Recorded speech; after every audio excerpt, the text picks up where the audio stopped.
नमस्कार शेतकरी बंधूंनो, मी संदीप सोळंके, नाथ बायोजिन, छत्रपती संभाजीनगर. तर आपण सटाणा तालुक्यात आलो आहे. सटाणा तालुक्यातील आपला नाथ कंपनीचा कांदा लागवड केला आहे. तर शेतकऱ्याचं थोडक्यात मनोगत घेऊया. नमस्कार दादा. नमस्कार. तुमचं नाव सांगा. Pandit Devchand Kuwar, mobile number, 9307250659. गाव, तालुका आणि जिल्हा सांगा.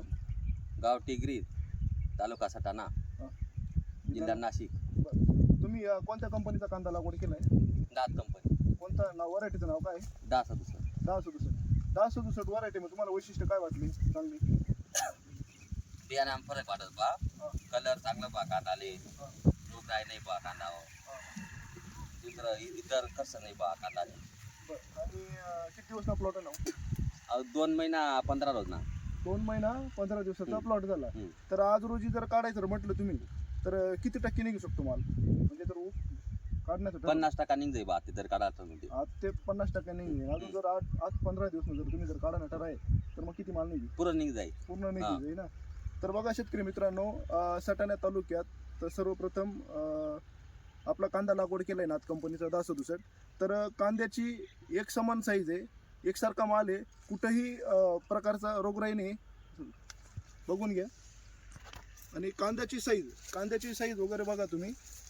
इकडे घे ना, इकडं पुढे हे बघा शेतकरी मित्रांनो, कांद्याची साईज पण बघू शकता तुम्ही. पूर्ण कांदा एकसारखा एक समान आहे. हे बघा खाली जाऊ. हे बघा ही किती पुड्यांची लागवड केली होती तुम्ही? किती पुड्यांची? ते 2 पुढाची. 2 पुड्यांची लागवड केली ना, म्हणजे 500 1 किलो लागवड केली होती. आणि तुम्ही आपलं घरचं बियाणं बी लागवड केलं आहे ना. त्याच्यामध्ये आणि याच्यामध्ये तुम्हाला काय फरक जाणवतोय? त्याला मला बराच फरक आहे बा. कलर मा फरक आहे बा कांदा कलर आणि साईज मध्ये फरक आहे बा. साईज मध्ये बी फरक आहे. आणि तो लवकर आलाय का? लवकर आलाय. लवकर येईल त्याला. हा काढणीला लवकर आलाय. बरोबर. शेतकरी मित्रांनो, आज दिनांक तुमचं 23 डिसेंबर 2025 आहे.